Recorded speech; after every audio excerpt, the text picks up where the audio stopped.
What's going on, everybody? Welcome to the Gen Sports Network podcast. I'm your host, John J. II, here with Sobo. We're back with Sobo. Hope you guys had a Merry Christmas, Happy Holiday season. Still got New Year's. Sobo, how you doing, man? How's your Christmas? How's things going?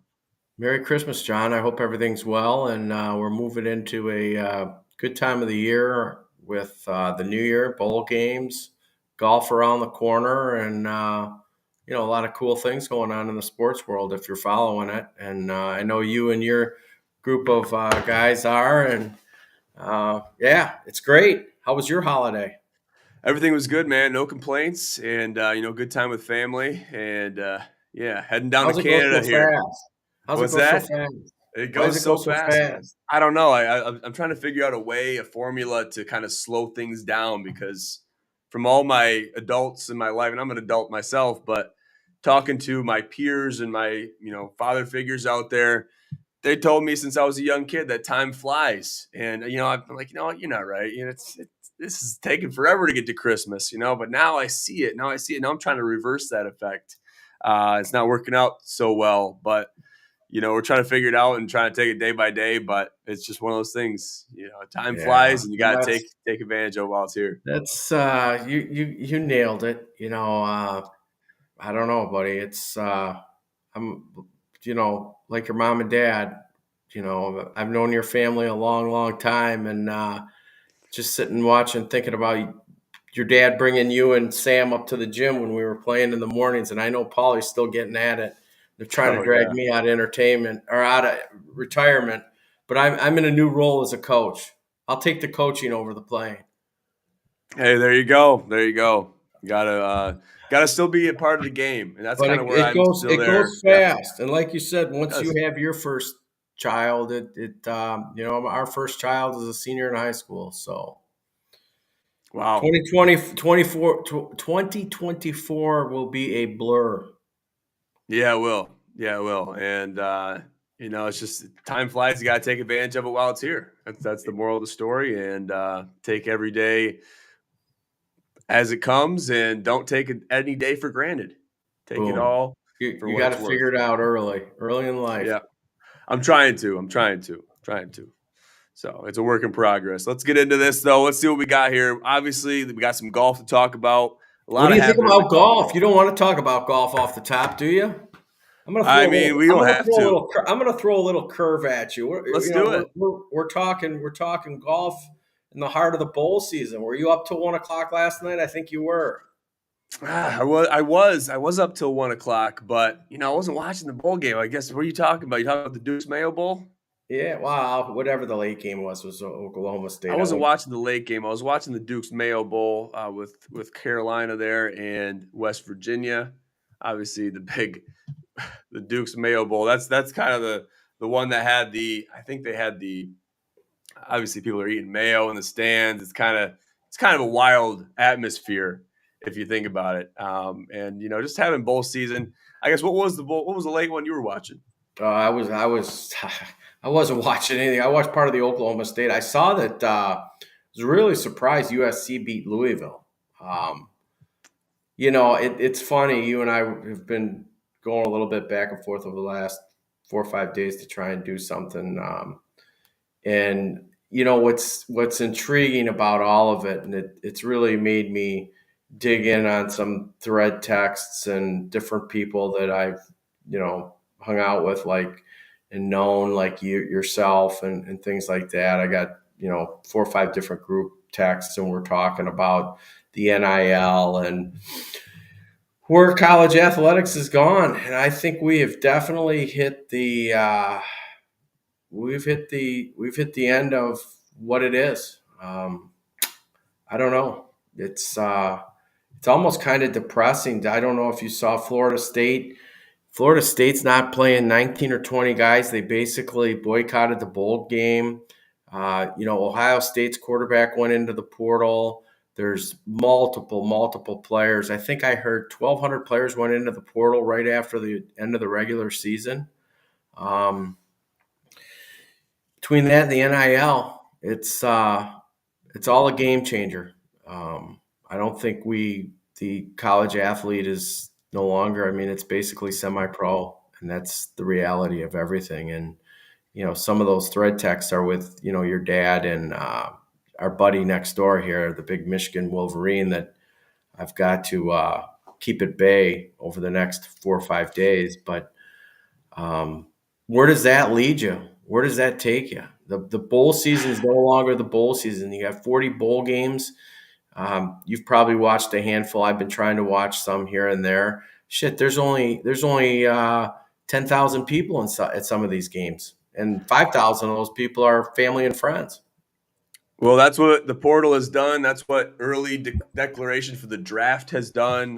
Getting in touch, and I call it jumping in the sack with agents early, and that's what happens with college football when you enter in the NIL and just putting money into it. I knew it was going to transform. This is one of the downsides of NIL. Obviously, there's a lot of good sides to it, but just to see what has taken place in the landscape of college football with the portal in specific, because back in the day, you couldn't just jump in the portal without consulting with your coach, consulting with some, personnel, some higher ups from the team. You couldn't just jump in the portal. It wasn't just your call, because they wanted to maintain somewhat of a control of the structure of the team, and that has been lost. So to see that happen, to see it kind of, leak into bowl season, and kind of, you don't really see bowl season, at least the other bowls other than the college football playoff bowls. And back in the day, it was a BCS. But other than the big bowls, you're really not seeing much attention. And it's really been watered down. And it's kind of unfortunate to see, because this is one of the best times of the year for college football. So, I mean, Yeah. It's sad to see it happen. It's got to really be sad for you, because you've really been around for the glory days of college football and bowl season in general. Yeah. I mean, so yeah. It's sad to see. Yeah, you nailed it on two accounts. One, it's watered down. You got 40 games now that span from, I think, December 11th all the way out till January 8th. And, it's a money grab, and we're just, we're preaching to the choir to one another. Everybody knows that we're wasting time. But the bottom line is I don't think personally, and this is just me personally, I didn't think the NIL would take off the way it has. But, I read that article, and I'm sure you did, and you guys probably talked about it a couple of weeks ago, where to get a good quarterback in the portal, you got to pay 1 to 1.5. That's all NIL money. So basically what we're saying is, John Binkowski, you're a 5-star out of Florida. We're going to bring you to Texas for X. And Florida State steps up to the plate and says, there's no way I want him to go to Texas because he's a Florida kid. So we're going to give him an extra $250,000. So that $1 million that Texas is going to pay, Florida State now just bumped you to $1.25 million, right?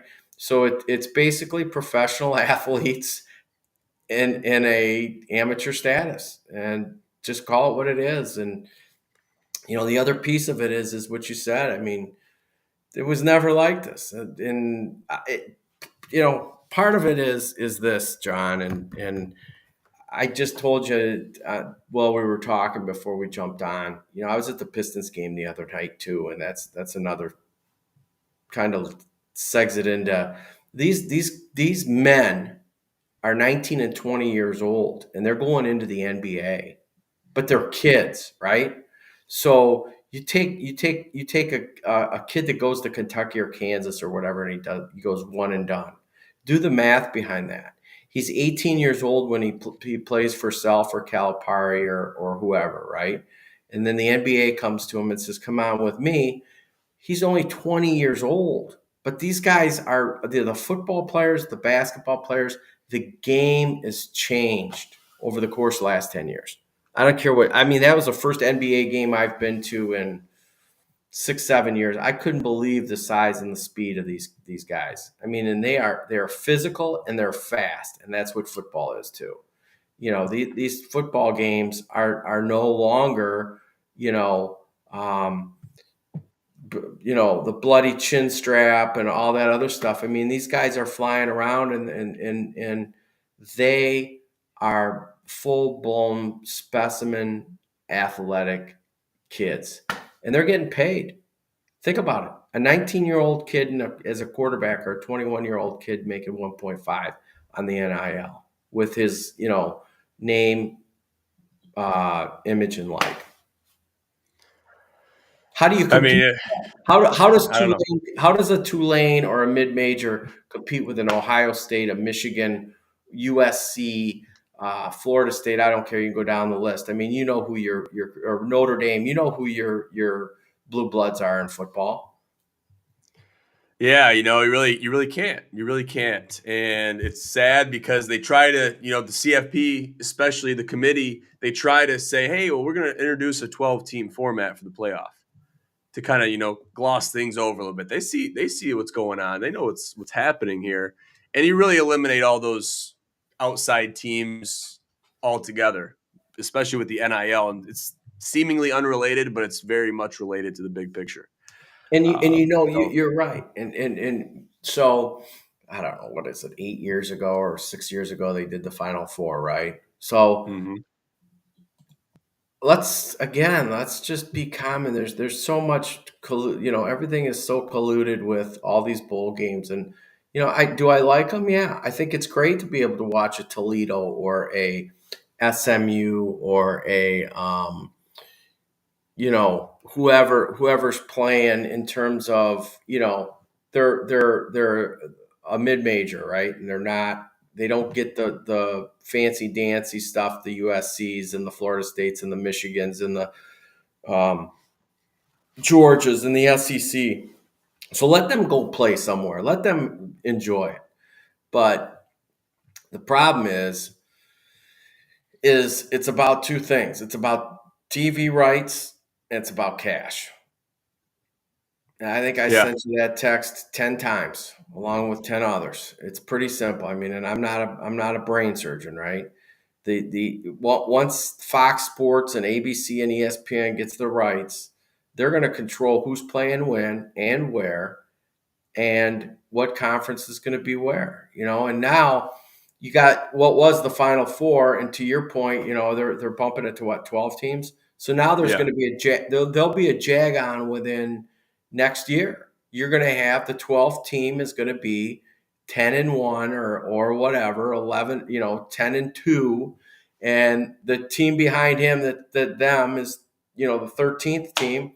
They're they have the same record, and what happened to Florida State this year, I think, was a tragedy. They didn't get in, and that is what football is about, right? Your third string quarterback goes in there. I don't care whether it's for Oklahoma State, Syracuse. It doesn't matter. The guy carried the team, and I think in the beginning I didn't think they got the short end of the stick. But the more I thought about it, and the more I read up on it and looked at it and thought about it, he's the guy that nobody. He's the true underdog. Is how I look at it. He was an underdog. He's like this Danny DeVito or whatever the kid is for the Giants, right? He comes in and sparks the team, and they win. And so I don't know where college athletics is going to go. It's more about, the bowl season and the Final Four, and you talk about what you got going on with these next, the big games, coming up, New Year's or whatever, with Michigan and Bama. And I think that'll be one for the ages, and I think it was built to be one for the ages. Bama got in. They rightfully so probably deserve to get in. But again, you're going to have 12 teams next year, and it's going to be the same dog and pony show. Why didn't I get in? And what is the overall view? Same with basketball. I think the basketball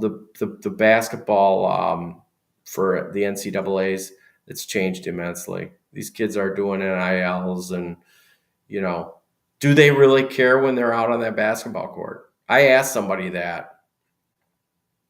If I'm making Yeah. You asked them. a Yeah. $500,000 in my NIL money, do I have the passion I had 4 years ago when I was a sophomore in high school playing for Brooklyn or LA or Detroit Cass or I don't care where it is, St. Augustine, Florida is a 5-star. I don't think they do. That's just my gut. I mean, some kids do, because maybe they're not making as much on the NIL and they want to prove a point. Well, yeah, they might be chasing that big money. You know what I mean? Because some of these kids, I mean, they got to live. They're forced to live in a world that's living really fast, and they have to adjust quickly. I mean, a perfect example of that is Max Christie. I think he went to the NBA prematurely, and then the next thing you know, he's playing for the Lakers alongside LeBron and some of these big guys. I like And that. I That's think a he's good done well. analogy. Yeah. Yeah, he's done well. He's done well, but I think he could have developed in East Lansing for another year or two. Yeah. But he got nabbed. He got nabbed, and I don't know. I would love to ask Tom Izzo how he feels about that because Oh, he he's hates been it. a victim of that, and he's had to pay the price. He's like, oh man, I want you to stay here with me, build a legacy, give me another ring, help me do that. And it's just like the money talks, and these guys are gone. Yeah. Well, we go back to this whole NIL and the football thing, real quick. My take is you got they got it right 3 out of the 4 teams. Is it hard to not put Bama in there? Yes. Was it hard not to put Florida State in there? Probably, but I tend to agree with the fact that if it was Michigan, Florida State, it would have been Michigan 50, Florida State 7, right? I personally really believe that. Now, that's why they play the game. On the other, I think the Alabama Michigan game will come down to it'll be a 3-4 point game, and I can't even begin to tell you who I like. I would tell you Bama only because they're hitting on all 6 or 8 cylinders the last 6 weeks, but Michigan's been hitting on all 6 or 8 cylinders all year. I mean, I think Harbaugh has to win this year, or he might opt out to the NFL, like everybody's saying. I mean, there's 4 or 5 good jobs that are going to be open, and we'll see. And on the other side, I do like Texas. I think, Yeah. I just think they're bigger on the front, the line. So, but Yeah, Texas looks good. Washington looks good. But is Washington capable of playing in a championship setting and succeeding? I think they've squeaked out 2, maybe 3 games where they probably shouldn't have won. They probably right, shouldn't even be in the conversation. right, Where that almost brings Florida State back in. If you're going to kick somebody out, you almost can't kick out Washington. But it's like you said, what happened to Florida State, and we knew the committee was going to have a tough decision to make. They did. This was probably the most controversial decision they've ever had to make, just because it came down to record over who's the better team.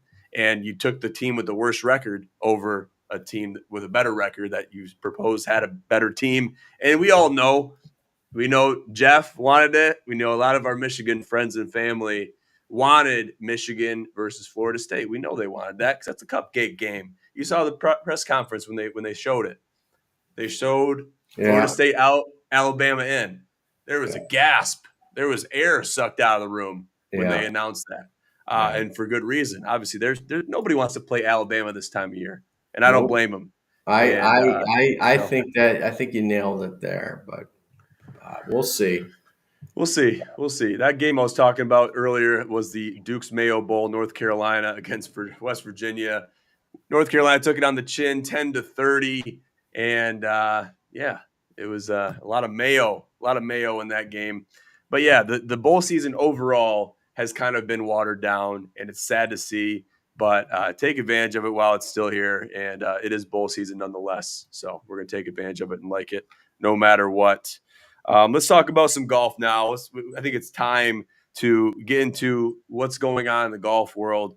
Got the Central Live, Tournament of Champions. live. You got Liv too. You want to talk about Liv? Talk about No, Liv. I'm just saying, We that can. they they It's heating set a up. precedent.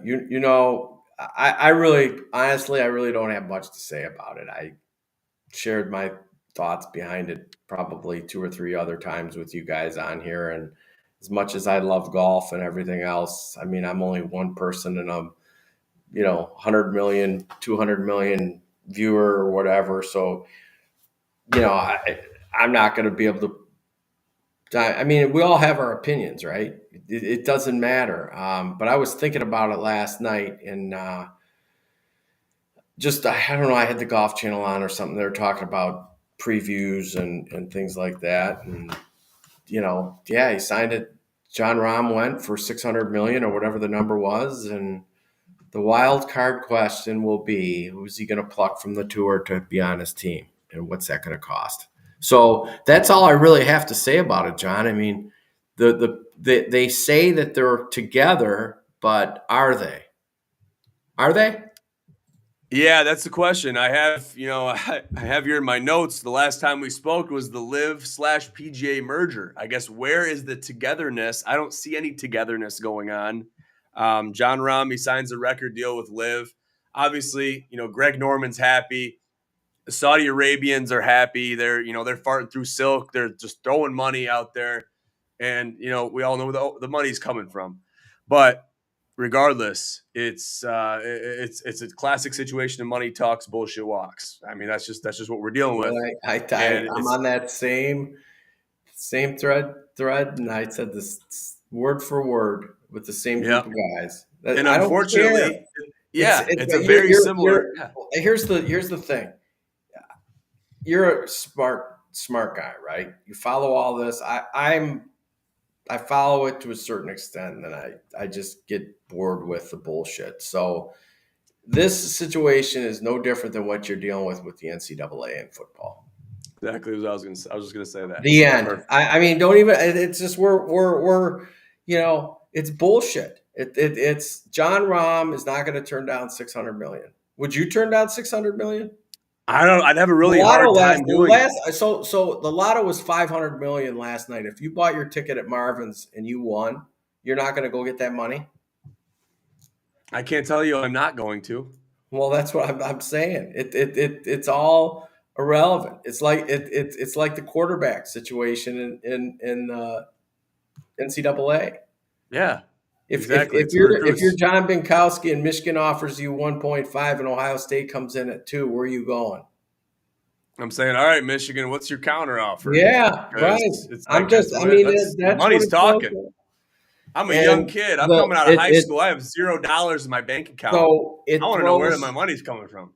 It throws another card into what the financial means behind all these athletics and all of our entertainment.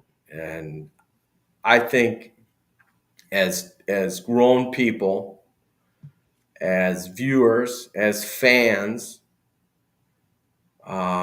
money is dictating every aspect of the entertainment world in sports. That's all I can tell you. Yeah, John Rahm's going to he's going to handpick 3 or 4 more guys from the PGA Tour. Mark my words. Who they are, I don't know. I can tell you that, it could. He's probably going to grab 2 of the younger guys. When I say young, who knows? Maybe a Max Homa.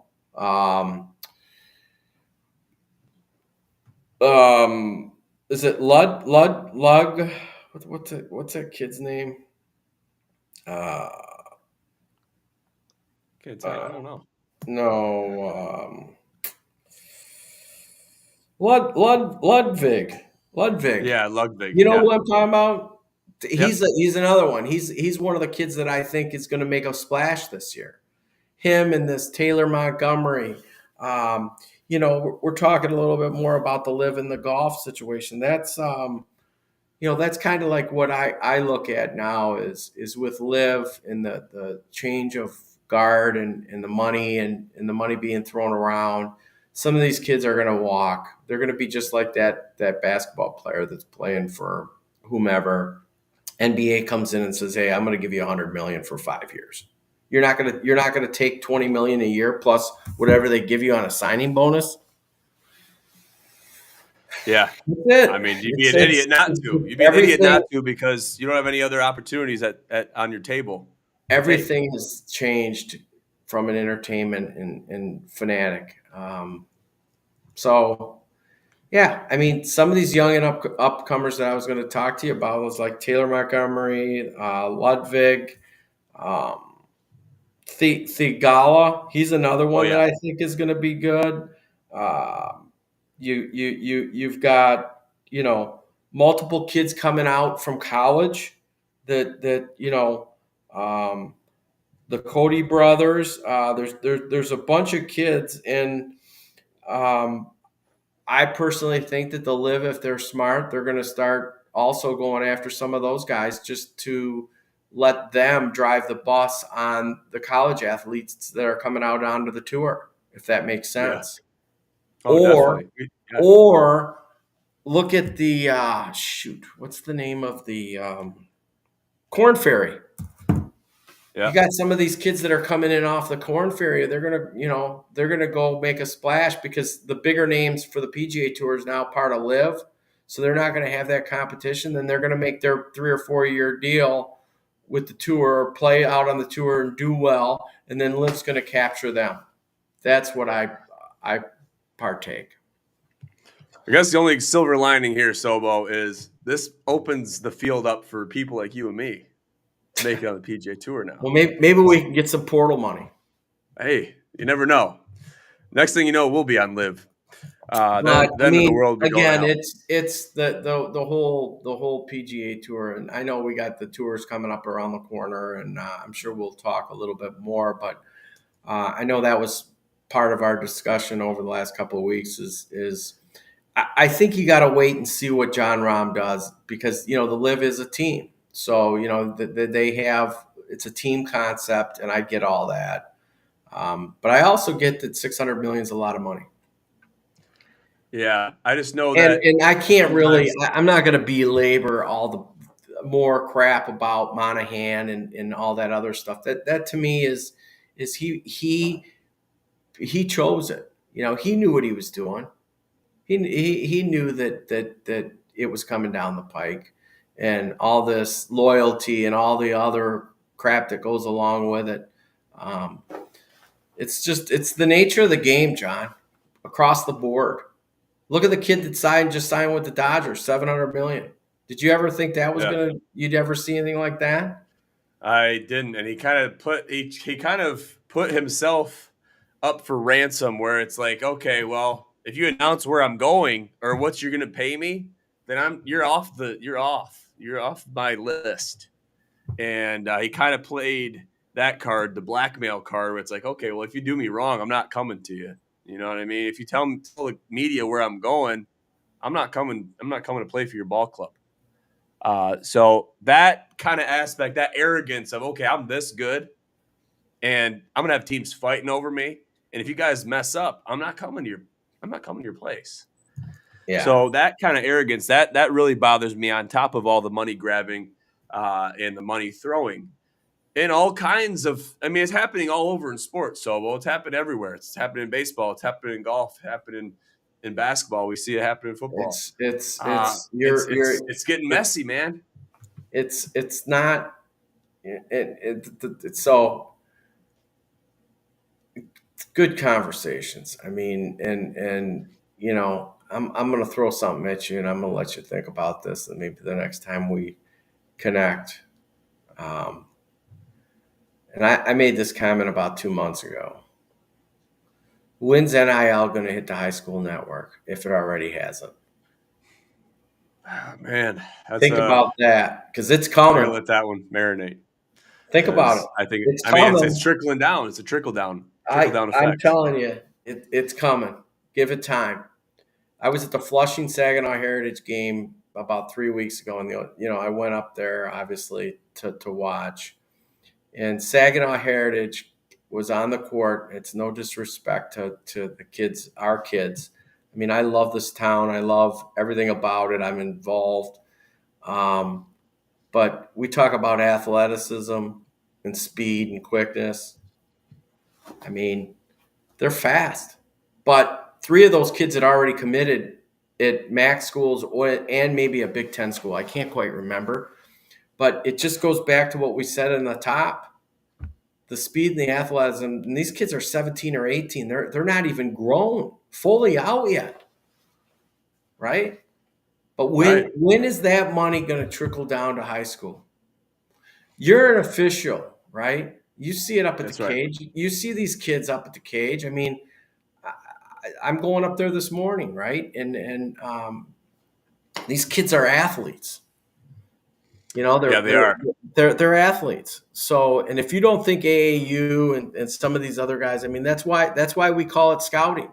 That's why Tom Izzo and Bill Self and whoever are going to Saginaw Heritage or Columbus High School or whatever, a Catholic school or a private school or an academy or whatever in Florida to watch these kids. They're trying to get them to come in. So are they paying? When does it become even worse? It's only a matter of time, unfortunately, and we're just seeing that happen to the world of sports. The biggest problem here is once this happens, once the money comes in, it really can't go away unless some major action takes place. But then the NIL and money altogether in sports and in the younger levels, the pre-professional leagues, it's really hard to take it away, and unless some major legislation or major overturning of how things are happening takes place, which I don't see happening because the whole world of sports has really been monopolized by money, and we've seen that happen. And it's just who has the biggest pocketbook, who has the deepest pockets. Well, That's where these kids are going to go. Jump back to golf, right? That who's got the deepest pockets? You talk about sponsorships. For years and years and years, Tiger Woods would walk around Warwick Hills with a Buick bag, right? Oh yeah, Buick Open. Buick sponsors them, right? Well, somebody comes in and says, "Hey, I'm Nike or I'm Adidas. This is what I'm going to give you." And then all of a sudden the golf bag turns into an Adidas bag, et cetera, et cetera. It's across the board. And that's what people just do not, we want to stay blind, I think, unless you're a true fan and things of that nature. But, like you said, or off the top with the bowl season, 25 years ago, if you played on New Year's Day, it was a privilege. It was a privilege to play on New Year's Day. Today, quarterback from Ohio State or quarterback from Florida State or a quarterback from Michigan State or a running back from Michigan or it doesn't matter. We can talk all day about it. They don't care. There's no pride and there's nothing. They feel entitled, and that's what it boils down to. They feel they are owed by the university and the NCAA to have the right to go to the pros or opt out because they're worried. They're worried about pulling an ACL or blowing an ACL or pulling a hammy and screwing up their what do they call the NFL combine? Yeah, Right? yeah. Their combine, If their you're draft running, status. same with everything. So, I know we kind of went sideways on this. We were going to talk a little bit, but listening to you from your generation versus my generation is it's a totally different game. And the one thing that I've always said the last 6 or 7 years since it's been going on is I accept it. The game's past. The game's past the people that have been around like the Jim Boheims and Roy Williams and Tom Izzo and those guys. They got to embrace it and accept it because it's gone. I mean, and I it's like golf. The game's changed. It's changed. Technology, fitness. I mean, these guys are athletes. You and I and somebody else talked about that a couple of years ago. A golfer, if you're in the tour, they have a team upwards to 8 people, with them between security, a nutritionist, a trainer, swing coach, the technology side from the equipment side. They have somebody with Titleist for TaylorMade. So I don't know. We'll see. The whole live thing. The live thing will be interesting. Stay tuned. We'll talk again about it. There's not a whole lot to divulge on it. I want to see where John Rahm goes with who he picks, and then that conversation will come about. You know what I mean? Yeah. Definitely. We know that's looming. I think we did a good job, and you did a good job at bringing it all full circle with the culmination of all the sports and everything that's going on, these aspects of the money grabbing is affecting everything, and it's taking a toll on every league, every sport, every Yeah, side of it. I told you this early on too, and I was down at the Pistons game the other night and watched Cade, and Cade Cunningham's a talent, but who's going to give him money? I mean, if you look at the Pistons, obviously we all know, we saw history on Tuesday night; they're awful. But the NBA is another one. If you don't have the money, you're not going to get the fans. If you're not the Lakers, the Suns, the Bucks, the Knicks, that high. I mean, obviously our team is awful, and I've always loved our teams across the board, from the Tigers to the Wings to the Pistons to the Lions. But there was nobody there. There was the building was half full, and I think half of all those people there were there just to see whether they would win or not. And then they went on the road. I'll be curious to see how many people are the next time they play. You know what I mean? It's definitely that's hard to watch. I wanted them to win that game too, and it's like you don't want them to. My kids enjoyed it. I enjoyed it. I went down there for them, right? Right. But I can tell you right now, the average guy, who's got $600 for a family of four when it's all done, all in. If you're going definitely not for the Detroit Pistons. No, but I'm saying even if you're a family of four, even the Lions, though. Yeah, that's right? true. I mean, you don't have it. That's why you see what's happening with everything.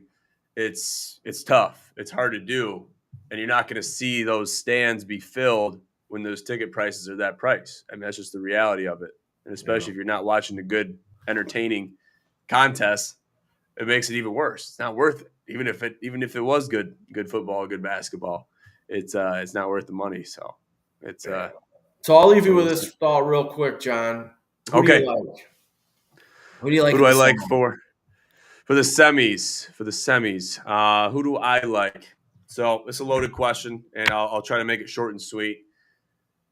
I think, Alabama, they're capable of surprise. They're capable of surprise, and they've obviously shown that. I don't think they should have won that Iron Bowl against Auburn. So you see these teams, they've all shown weakness. They've all shown their kryptonite. Who do I think has it all to win? It's a tough question. I really don't know. I think it's anybody's game, anybody's chip, really. But I got to take Alabama. Yeah. I hate to say that because I really don't like Alabama. I said it 4 or 5 weeks ago. I might even have sent you a note and just said, "Watch out for Bama. They're revving their engines." Yeah, I like Texas. I like Texas and and Bama in a close one. And if Michigan wins, God bless them. Me too. Yeah, I'm the same way. You know where we stand. We're in the same camp, Sobo. We're in the same camp. I would hope, this is all I hope, that if the roles were reversed, okay, and I don't know if this would be the case. Say you got Jeff, say you got my buddy Cody, my buddy Smitty. I got a lot of Michigan friends. Yeah, I do too. You know what I mean? It's just we have to deal with that. We have to live with that. But if the roles were reversed. Spoken from Paul Binkowski. And I'm not in the group chat. I know you guys are talking about it. It gets ugly in there.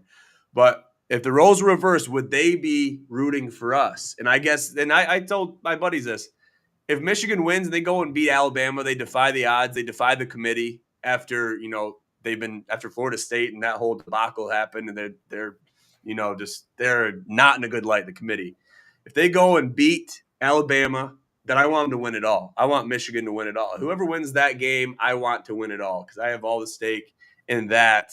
And I'm rooting for Michigan. That they're a Big Ten representation in the college football playoff. They've fallen short. They haven't won a bowl game in seems like 100 years. But if they can go on and do that and go the distance, they've defied all the odds and, face the trials and tribulations, beat Ohio State, and they've got to this point, then go on and win it all. I want it for Michigan. I want it for Jim Harbaugh. I look up to Jim Harbaugh as a coach. But if the roles were reversed, would that be the same case for our Michigan friends? I don't know. Yeah.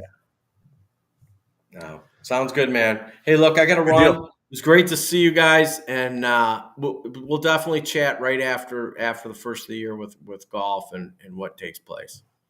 Looking forward to it. Thank you, Sobo. All right, man. Be safe. Happy New Year. I'll be in You touch. too. Happy New Year to you. We'll be in touch. See you at the cage. Yeah, you'll see me there. Call fair game if you get me, will you? Okay, I got you. See ya. See you, Sobo. All right, guys. So we'll wrap this up with a little bit of just kind of what's going on. We talked about golf. We talked about football, bowl season, the Rose Bowl, Michigan, Alabama, the Sugar Bowl, Texas, and Washington. It's going to be a hell of a football season. We're going into 2024, ringing in the new year, and some great anecdotal stuff from Sobo. Always has a good contribution to make to the GSN podcast. Real quick, got to talk about the Detroit Lions. It's been a while since we talked to Musa and some of our NFL guys. It's been a couple weeks, been a week or so. We talked to Rocco, and he had some wise words to say. He brought some realism into the conversation about the Detroit Lions. But now we are here. Now we're dealing with what we're dealing with. Lions coming off a big win against the Minnesota Vikings. People have asked me, do I hate the Detroit Lions? Do I dislike the Detroit Lions? And this will, I'm not going to say I do or I don't. I can't say that. And people see them do well, and I'm watching the TV, and they're like, why aren't you rooting for the Lions? Why don't you get hyped for the Lions? And it's just like, I'm tired. Okay, I'm tired. I'm watching the Lions. I've seen them lose bad games. I've seen them, in a nail biter type of situation too many times. And I've seen them win good games. The first time they played the Bears, that's a good win.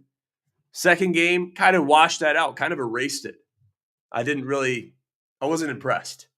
Okay, needless to say, I wasn't impressed. And then you see them come off a big win against Minnesota. Should they have won that game? Should they have lost that game? It was kind of up in the air. It wasn't a convincing win.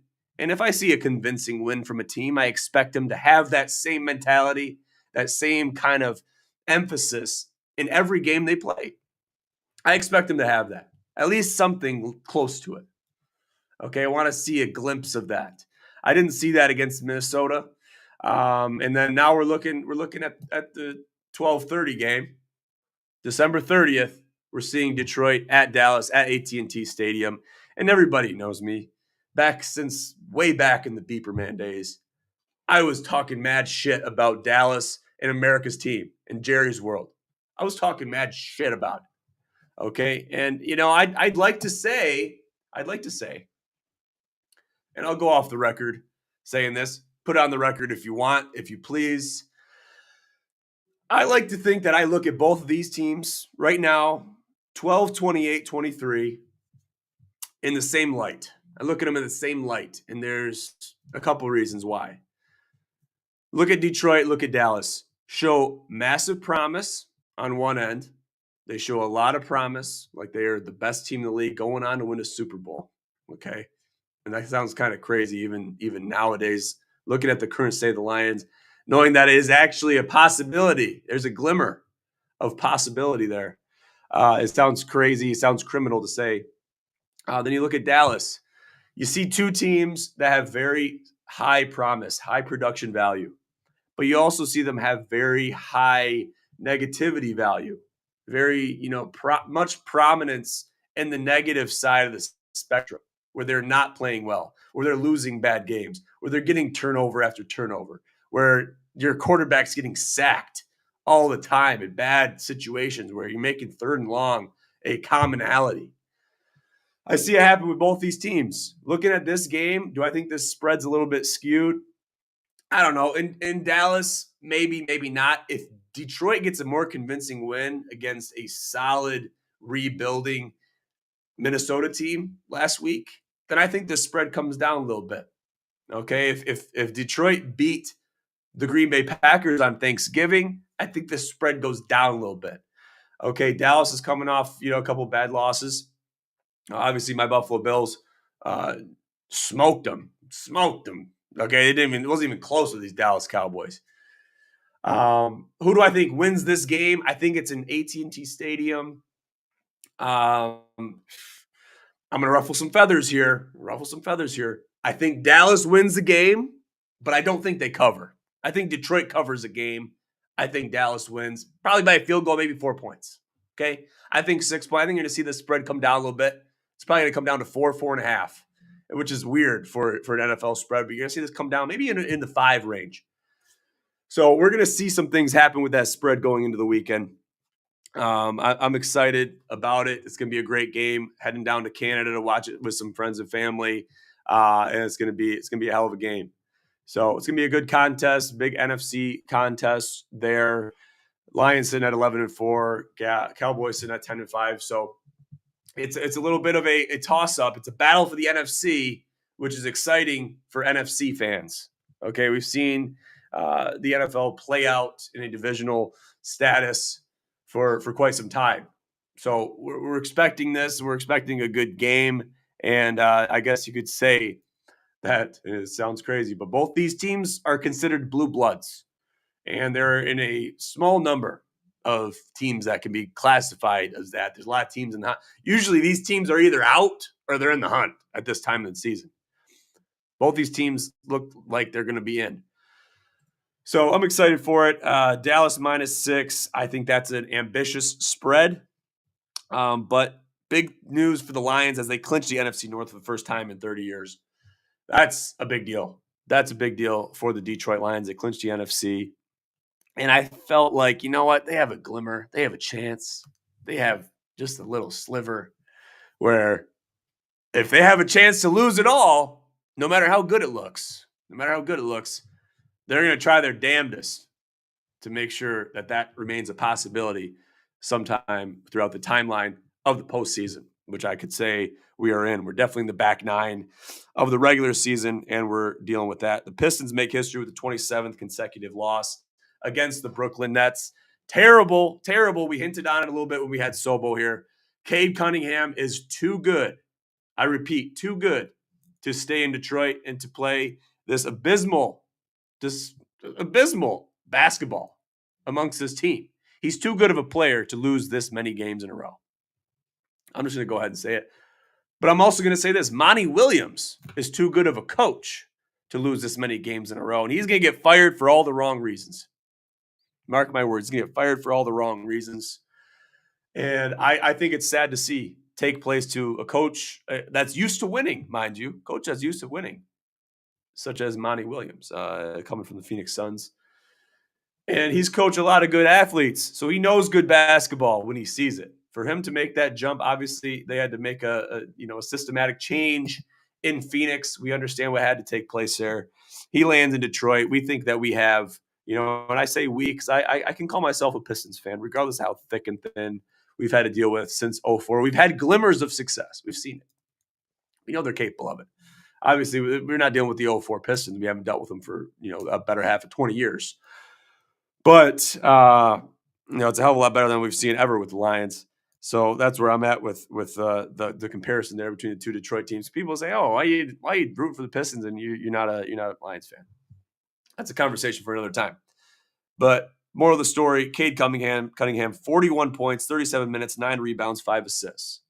Those are good numbers. Those are good numbers in conjunction with players on your team that are in the starting 5 or coming off the bench that have similar numbers, maybe half the amount of points. Maybe, the same amount of minutes, but this guy's getting a double-double. Okay? You got to have some kind of participation from the rest of your squad because you can't do it with a one-man wrecking crew. You can't. You just can't. As much as you want to, you can't.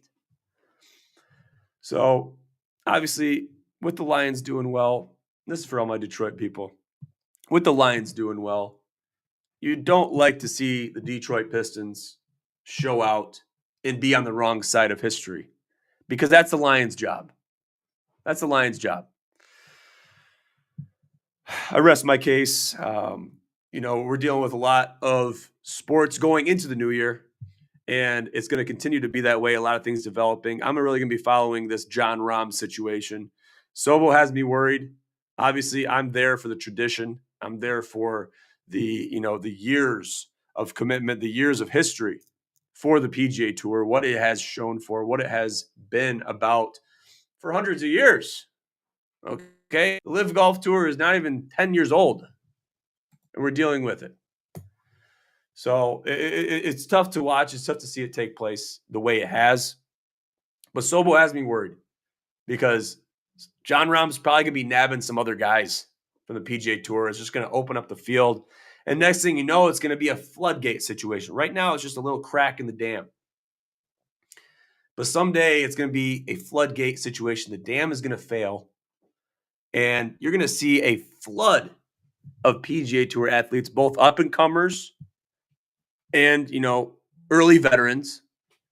You're going to see them both flood to the Live Golf Tour. Next thing you know, there's not going to be much to the PGA Tour. That's what I'm afraid of. If we could have something where they can kind of maintain, I don't know if can't really have a non-compete because these guys are all their own athletes. I know they have contractual agreements to the tour, but it seems like they can break those if the money is talking, especially in the Saudis. They got deep pockets.